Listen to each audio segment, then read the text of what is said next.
The billionaire WHO lost everything, until the janitor's little girl changed his life in seconds. Episode story 3,000 words. The storm over Manhattan was merciless that night. The skyline, usually crowned by glittering towers, was veiled in sheets of rain. Inside the penthouse of Alexander Ward, the billionaire everyone once envied, silence screamed louder than thunder.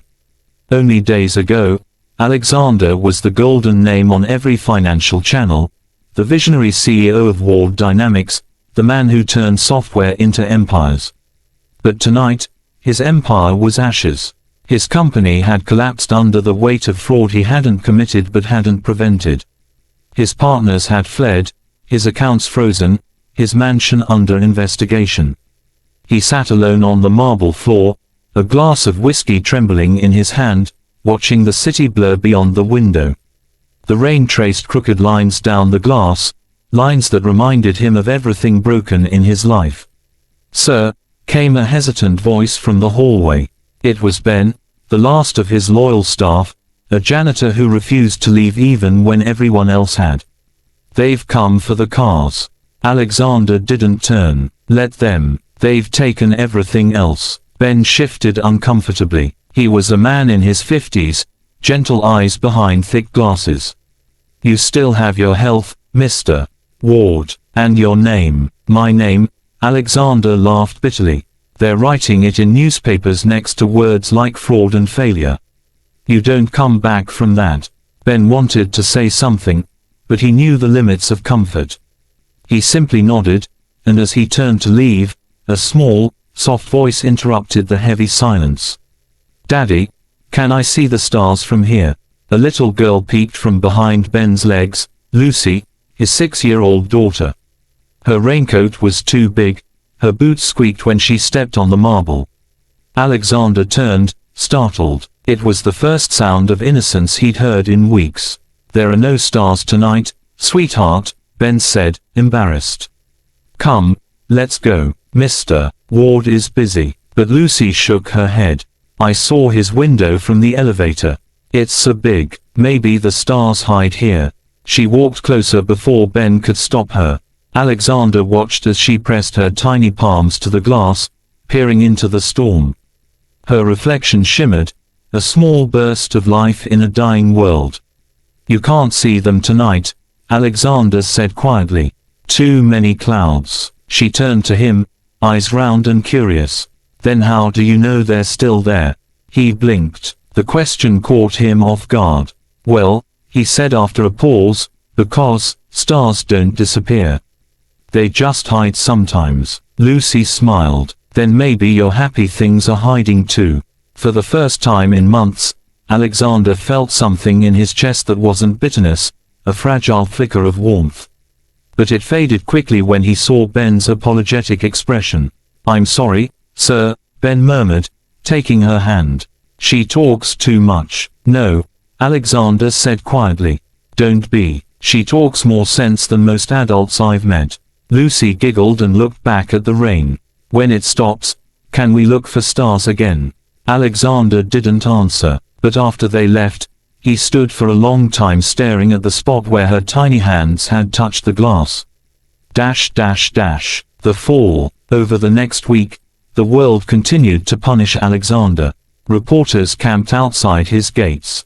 Friends stopped answering calls. His lawyers told him the board had voted him out, and prosecutors were circling. He sold the penthouse to pay debts. His luxury cars were auctioned.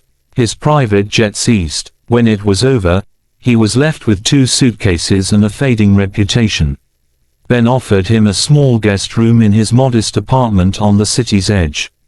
"It's not much," he said, "but it's dry and safe." Pride screamed no, but exhaustion said yes. Alexander moved in that night. The apartment was humble, creaking floors, peeling paint, a kitchen that smelled of coffee and detergent. But there was warmth here. Ben's wife, Maria, cooked simple meals. Lucy left crayons on the table and offered him her spare teddy bear, so he wouldn't have nightmares. He couldn't remember the last time someone offered him kindness without expecting a favor in return. A strange friendship. Days became weeks. Alexander, stripped of status, began to see life from a view he'd never known. He watched Ben wake up at dawn, clean office floors without complaint, and return home smiling despite aching hands. He watched Maria stretch every dollar into a meal for three. He watched Lucy draw pictures of stars and castles, telling stories about wishes that always find their way back. One evening, Alexander sat beside her at the kitchen table. She was coloring a picture of a man standing under the rain. "Who's that?" he asked. "You," she said simply. "You're sad, but the rain is washing the bad things away." He chuckled. "And what happens next?" She dipped her brush into yellow paint and drew a bright sun above his head. "Then you smile again." That night, Alexander couldn't sleep. Her words echoed in his mind like a prophecy he didn't deserve. The lesson in the basement. Ben worked as a janitor at a local hospital. One morning, Alexander followed him, offering to help. "You're a guest," Ben protested. "I need to do something," Alexander said. "Anything." They spent the day mopping floors, fixing light bulbs, hauling trash. The once mighty billionaire now wore a janitor's uniform.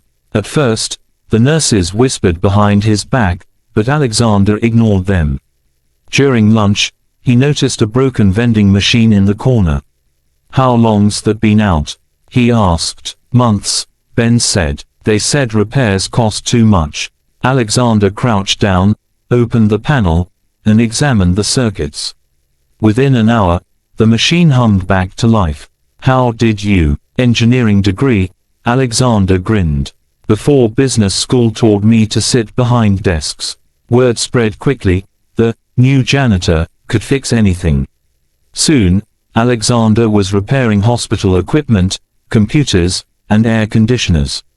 For the first time in years, he felt useful again. A chance encounter. One rainy afternoon, Alexander was repairing a monitor in the hospital lobby when a familiar voice froze him. Alexander Ward. He turned. It was Evelyn Clark, a journalist who had once interviewed him for Forbes. Her eyes widened. "You're working here?" "Just helping out," he said simply. She hesitated. People would pay to hear that story. The billionaire who became a janitor. "I'd rather they didn't," he said, and returned to his work. But Evelyn was persistent. She followed him for a week, watching how he helped nurses and patients without asking for anything. When she finally published the story, it wasn't mockery, it was redemption.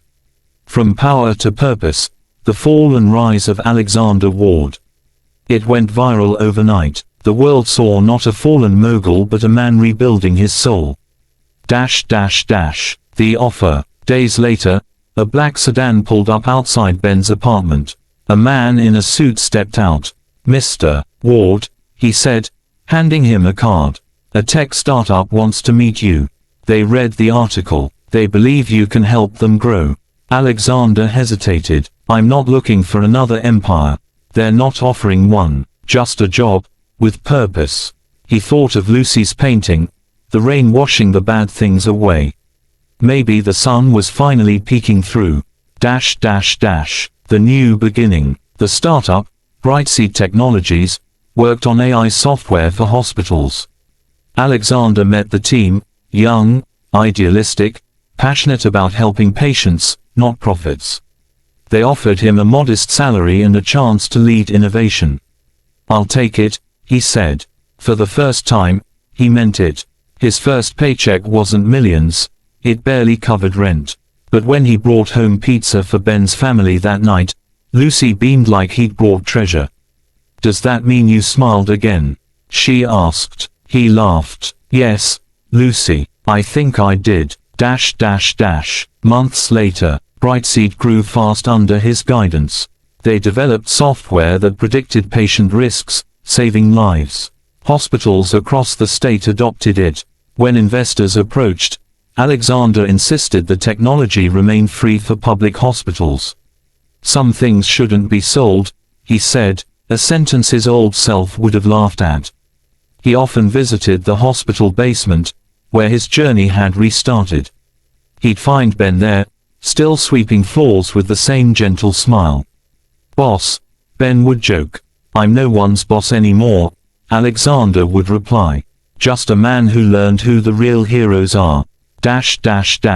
Lucy's wish. One summer evening, Lucy came running to him with a piece of paper.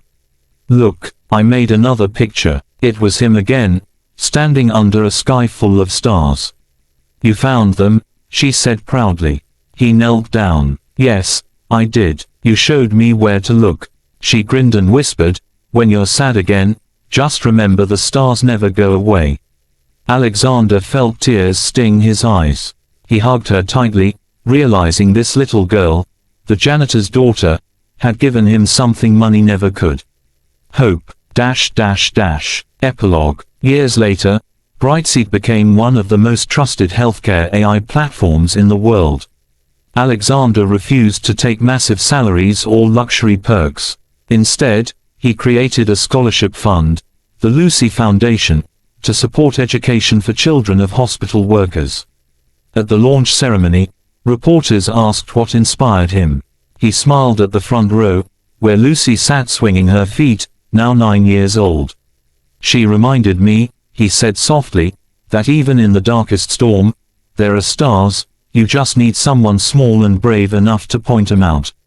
The audience applauded. Cameras flashed, but Alexander didn't see them.